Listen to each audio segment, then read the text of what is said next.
এ পর্যায়ে বক্তব্য রাখেন জাতীয় গণতান্ত্রিক ফ্রন্ট ঢাকা মহানগর শাখার সম্মানিত সহসভাপতি আখতারুজ্জামান।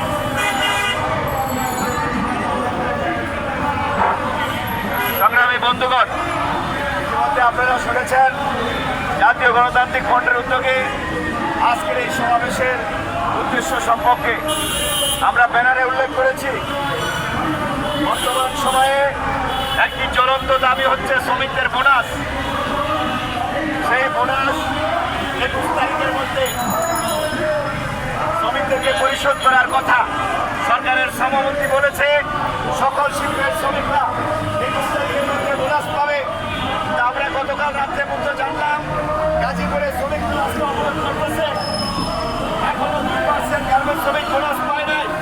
হোটেল রেস্টুরেন্ট সহ শিল্প প্রতিষ্ঠান সময়ে শ্রমিক বোনাস না পেয়ে এক মানবতার জীবনযাপন এবং অনিশ্চিত নির্যাতনার দিকে তারা অগ্রসর হচ্ছে।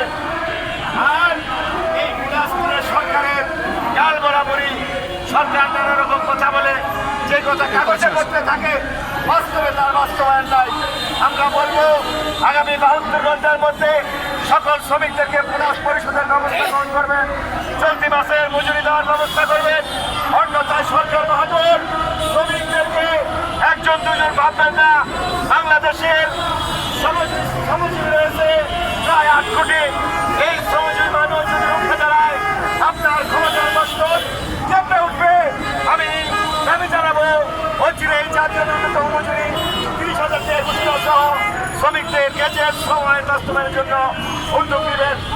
বন্ধুরা আমার, রাবিশা আপনারা শুনেছেন বাংলাদেশ সহ বহির্বিশ্বের সকল পত্রিকায় মিডিয়ায় রাবিশা নামে একটি শব্দ উচ্চারিত হয়েছে। গ্রামের প্রত্যন্ত অঞ্চলের স্কুলের মাদ্রাসার ছাত্রছাত্রীরা নেমেছে 7 বছরের একটা বাচ্চাকে কিভাবে ধর্ষণ করে, কিভাবে রাষ্ট্রের চোখের সামনে এই মেয়েকে ধর্ষণ করে পালিয়ে যায়। আর রাষ্ট্র চেয়ে চেয়ে দেখে এই ধর্ষণ একজন দুজন নয়, গত 3 মাসে 183 জন মেয়ে নারী শিশু ধর্ষিত হয়েছে। এই তারেক রহমানের সময়ে এই তারেক রহমান এসে অনেক নাটক মঞ্চায়ন করতেছে, কিন্তু যাই কাজটি করেনি মানুষের ন্যূনতম জীবনের নিরাপত্তা, ইজ্জতের নিরাপত্তা, বেঁচে থাকা, তার স্বাধীনভাবে চলাচলের নিরাপত্তা নিশ্চিত করতে পারেনি। যার জন্য 4 বছর 7 বছর 5 বছরের বাচ্চাদেরকে ধর্ষিত হতে হচ্ছে। সরকার এক নাটক মঞ্চায়ন করছে। একদিকে এনসিবি জামাত ওই রাশিয়ার বাসায় যে অনুদান দিচ্ছে, আবার এই অনুদান দেখে তারেক রহমান তার বাসায় ছুটে গেছে। এটা করে কি হবে? ওই মেয়ের বাবা বলেছে এই সমাজে আমি বিচার চাই না। বিচার এই দেশে শেখ মুজিব, এরশাদ, হাসিনা, খালেদা, জিয়াউর রহমান, ইউনূস কেউই করতে পারে না বলে সে বলেছে। ওই মেয়ে হারা বাপ কাঁদতে কাঁদতে বলেছে আমি এই সমাজ ব্যবস্থার পরিবর্তন চাই, বিচার চাই। এই সমাজে বিচার পাওয়া যাবে না।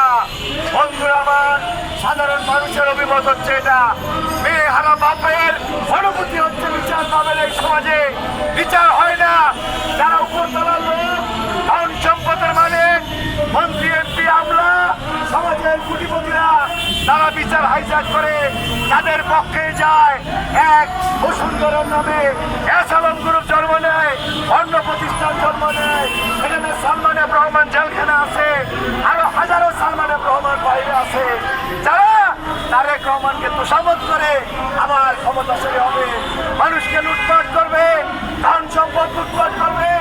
মাত্র 5 জন মানুষ বাংলাদেশের চিনি তেলের সিন্ডিকেট করে। গাজী গ্রুপ তারা জিনিসপত্রের দাম বাড়ায়, দ্রব্যমূল্যের দাম বাড়ে, আর বিদ্যুতের দাম বাড়ার ঘোষণা দিয়েছে। বন্ধুরা আমার, বিদ্যুৎ এরকম একটা জিনিস, বিদ্যুৎ ছাড়া কোনো জিনিস উৎপাদন হয় না, এরকম বন্যা নাই।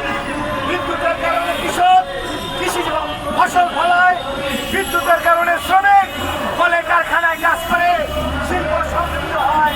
সেই বিদ্যুতের দাম বৃদ্ধি করে দবায় দবায় সরকার প্রতারণা করতেছে। বিদ্যুতের দাম বৃদ্ধি অবিলম্বে প্রত্যাহার করতে হবে। বিদ্যুৎ দাম বৃদ্ধি মানে হচ্ছে সমগ্র মানুষের যানবাহন, তার জীবন আচরণ, চলাচল সকল কিছুর দাম বৃদ্ধি করা। অবিলম্বে বিদ্যুতের মূল্য প্রত্যাহার করতে হবে, অধিক মূল্য বাতিল করতে হবে। আরেকটি কথা বলে আমি আমার কথা শেষ করবো। বন্ধুরা আমার, মার্কিন সাম্রাজ্যবাদ ওই খুনি ডোনাল্ড ট্রাম্প যদি কারো বন্ধু হয়ে থাকে তার শত্রুর দরকার হয় না। তারেক রহমান লন্ডনে বসে আমেরিকা লন্ডনের কূটনীতিকদের সাথে আলোচনা করে 12ই ফেব্রুয়ারি ক্ষমতায় এসেছ। বাংলাদেশের মানুষ বলতেছে আমি ভোট দিছি বাংলায়, কিভাবে ফাঁস করলো জানিস বুঝতেই পারলাম না। আরে ভাই, এই ব্যাপারে 150 বছর আগে কমরেড স্টালিন বলেছে যিনি ভোট দেয় তিনি নির্ধারণ করে না কে জিতবে, যিনি ভোট গণনা করে তিনি নির্ধারণ করে কে ক্ষমতা আসীন হবে। ওই যারা গণনা করেছে তারা আমেরিকার বিশ্বস্ত লোক ছিল আর তার সাপোর্ট করেছে নির্বাচন পর্যবেক্ষক সহ এখানকার সংস্থা সমূহ। যার জন্য বন্ধুরা আমার, সাম্রাজ্যবাদী পরিকল্পনায় বাংলাদেশের সরকার পরিবর্তন হয়। এই সরকারের কাছে দাবি জানিয়ে লাভ নাই। প্রয়োজন শ্রমিক কৃষক জনগণের রাষ্ট্র সরকার সমাজ প্রতিষ্ঠা করা আর মার্কিনের সাথে অশুভ গণ এবং জাতীয় স্বার্থবিরোধী চুক্তি বাতিল করতে হবে।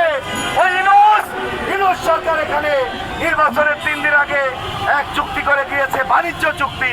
শব্দ ভালো শোনা যায়, ওই চুক্তির মধ্য দিয়ে এখন শোনা যাচ্ছে চট্টগ্রামে যুদ্ধ জাহাজ চলে আসছে। বাংলাদেশ নিরাপদ না, বাংলাদেশের মা বোন কেউ নিরাপদ হবে না, বাংলাদেশের সম্পদ নিরাপদ হবে না। ওরা মার্কিনের কাছে বাংলাদেশকে বিক্রি করে দিয়ে মার্কিনের দাবিদারি তার দালাল সরকার তাদের পক্ষ অবলম্বন করবে। আর অন্য সাম্রাজ্যবাদ চীন রাশিয়া তাদের পক্ষে অন্য দালালদেরকে উস্কিয়ে দিয়ে এখানে একটা অস্থির পরিস্থিতি সৃষ্টি করবে, যাকে কেন্দ্র করে জনগণের জানমালের নিরাপত্তা বিঘ্নতা সৃষ্টি হবে। আমরা অবিলম্বে আজকে জাতীয় গণতান্ত্রিক ফ্রন্টের এই কর্মসূচি থেকে আহ্বান করবো, আসুন শ্রমিক কৃষক ছাত্র বুদ্ধিজীবী সংস্কৃতি কর্মী সাহিত্যিক লেখক সকল শ্রেণী পেশার মানুষ সাম্রাজ্যবাদ বিরোধী একটি গণতান্ত্রিক সংগ্রাম করে তুলে সাম্রাজ্যবাদ উচ্ছেদ করে একটি গণতান্ত্রিক সমাজ প্রতিষ্ঠা করি। যেই সমাজে বাংলাদেশের 95% জন মানুষ সুখে শান্তিতে সমৃদ্ধিতে তার অন্ন তার বস্ত্র তার বাসস্থান তার গ্যারান্টি পাবে, মৌলিক অধিকার পাবে, প্রয়োজন অনুযায়ী ভোগ করবে, সাধ্য অনুযায়ী কাজ করবে, সেরকম একটি সমাজ প্রতিষ্ঠার সংগ্রামকে এগিয়ে নিয়ে যাওয়ার নিজের আগে শ্রমিকদের প্রয়াস দিতে হবে।